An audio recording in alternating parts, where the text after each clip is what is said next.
बिस्मिल्लाहिर्रहमानिर्रहीम। अस्सलाम वालेकुम। इस लेक्चर के अंदर आज हम समझेंगे कि जो CPC है उसको फिंगर टिप्स पर याद करने के लिए जो है एक बहुत ही जो है वो फार्मूला जो इसको कह लें वो मैंने तैयार किया बड़ी मेहनत के साथ। और इसको जो है हम लाइन वाइज इस तरह जोड़ेंगे और आपको जो है वो ये चंद टॉपिक है इसको याद कर लें। आपको CPC के मतलब जो दीवानी ज़ाब्ता दीवानी है इसके मतलब आपको बहुत ज़्यादा जो है वो आसानी हो जाएगी और इसको आप आसानी से कर सकेंगे।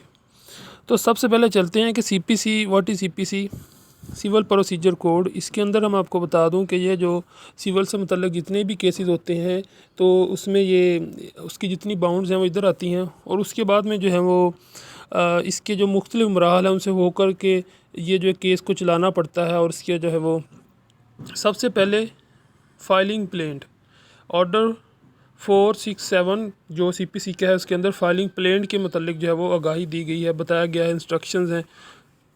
अब वहाँ से इसको पढ़ लें कि फाइलिंग प्लेंट कैसे होगी। उसमें ये लिखा है कि क्या तरीक़ाकार है।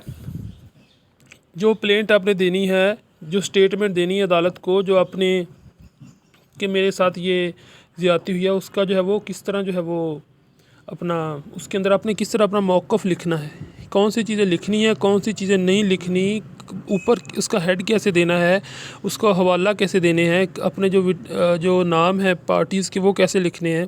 तो ये सब उन 4, 6 और 7 के अंदर ये बताए गए हैं। Summons to defendant.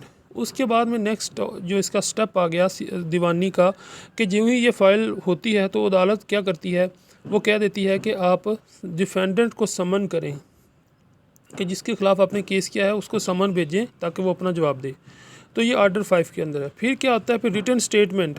फिर अदालत क्या करती है, वो इसको 30 दिन का टाइम होता है जब डिफेंडेंट के पास जब ये चला जाता है समन, तो अगर वो 30 दिन के अंदर अंदर इसको वो जो है वो उसका रिटन स्टेटमेंट देना होता है डिफेंडेंट को, जो जवाब दावा जिसे कहते हैं, जो डिफेंडेंट दे उसे रिटन स्टेटमेंट कहते हैं। ठीक हो गया। उसके बाद में ऑर्डर ये जो रिटन स्टेटमेंट ऑर्डर 30, 8 और 4 के अंदर है। और जो एग्जामिनेशन ऑफ पार्टीज़ है होता है इसके बाद में नेक्स्ट स्टेप वो ऑर्डर 10 में है। ठीक है। फिर सेटलमेंट ऑफ डिस्प्यूट के बारे में आ गया सेक्शन 89। ठीक हो गया। तो ये जो है वो उसके बाद में इंस्पेक्शन आ गई ऑर्डर 11। ऑर्डर 12 जो है वो एडमिशन से मुतल्लिक है, यानी कि कोई भी किसी किस्म का भी इकबाल जुर्म किया जाता है तो वो ऑर्डर 12 है। ठीक हो गया। प्रोडक्शन ऑफ डॉक्यूमेंट्स, अब वो डॉक्यूमेंट्स तैयार की जाएंगी जिसकी मदद से केस चलेगा।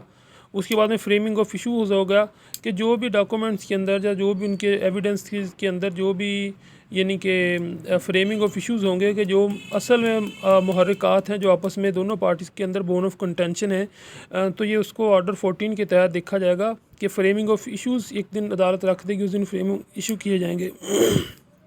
लिस्ट ऑफ विटनेसेस आ गया ऑर्डर 16 के अंदर।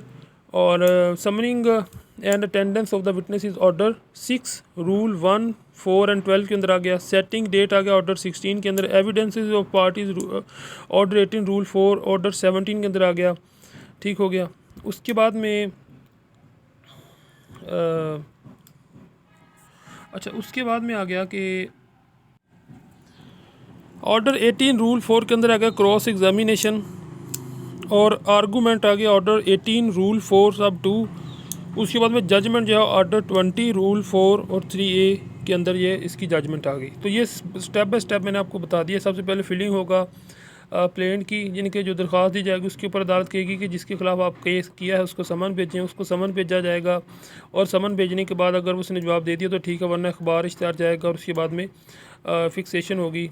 तो ये उसके बाद में अगर रिटर्न स्टेटमेंट जब वो दे देगा तो उसके बाद में अदालत क्या करेगी, एग्जामिनेशन ऑफ पार्टीज़ करेगी, उनको एग्जामिन करेगी जो पार्टीज़ के अंदर जो मामलात हैं, क्या ये इनके फैक्ट क्या हैं, क्या ये रियल पार्टीज़ हैं या एक दूसरे को इन्होंने, इस तरह के सब चीज़ें देख के सेटलमेंट ऑफ डिस्प्यूट होगा। फिर उसके बाद में बाय द इंस्पेक्शन होगा। फिर उसके बाद में एडमिशन, फिर प्रोडक्शन ऑफ डॉक्यूमेंट, फिर फ्रेमिंग ऑफ इशू, फिर लिस्ट ऑफ विटनेसेस, फिर summoning and attendance of the witnesses, फिर सेटिंग डेट। फिर उसके बाद में क्या होगा, एविडेंसेस ऑफ पार्टीज़ आ जाएंगे, एविडेंस देंगी पार्टीज़। उसके बाद में अपने इनके विटनेस बुलाकर एविडेंस होंगे। तो ये सब हो गए। फिर क्रॉस एग्जामिनेशन हो जाएगा, फिर आर्गूमेंट हो गए और फिर जजमेंट होगी। Thanks for watching.